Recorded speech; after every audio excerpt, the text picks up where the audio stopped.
Je suis dans le livre de 2 Timothée et je vois l'apôtre Paul dire à Timothée, s'il te plaît, envoie-moi mon manteau que j'avais oublié et surtout ramène-moi mes bouquins, surtout les parchemins, ramène-moi les parchemins.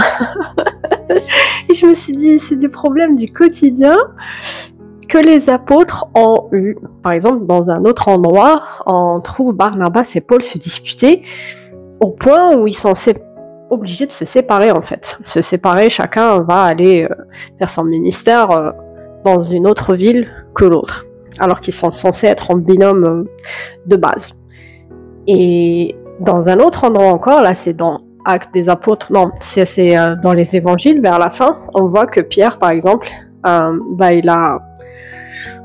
il a décidé de dire qu'il n'était pas le disciple de Jésus, qu'il n'était pas apôtre, et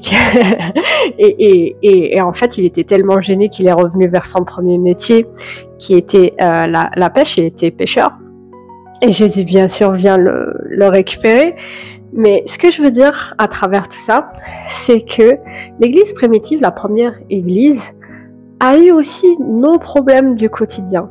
Et tout ce que vous pouvez avoir comme problème dans vos églises, ça dépend là où vous êtes, ben ça s'est déjà produit. On dit que les églises primitives étaient les meilleures, machin. Mais en fait, c'est Dieu qui agit en nous. On n'est pas meilleurs que les autres, ils n'étaient pas meilleurs que nous. Les apôtres sont pas, waouh, les meilleurs élèves du monde. C'est pas ça du tout. C'est juste que Dieu utilise les choses les plus folles, les plus dingues du monde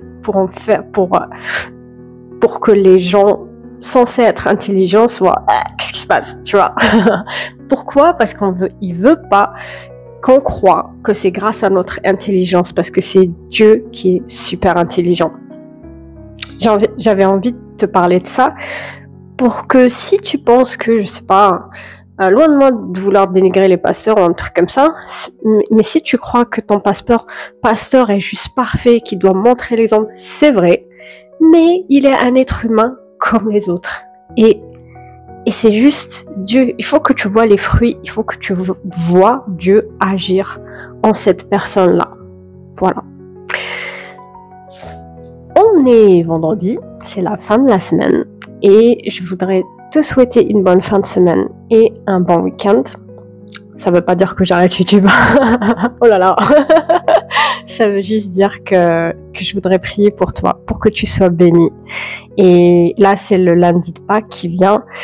Et je voudrais prier pour que tu sois béni, que tu passes un bon moment, que ça soit des moments agréables et que tu te remémores ce qui s'est passé, que c'est pas les œufs, que c'est pas l'œuf de Pâques et machin chouette, mais que tout ça, c'est pour toi. C'est Dieu qui l'a fait pour toi, parce qu'il t'aime, parce qu'il nous aime. Souris, tu es béni.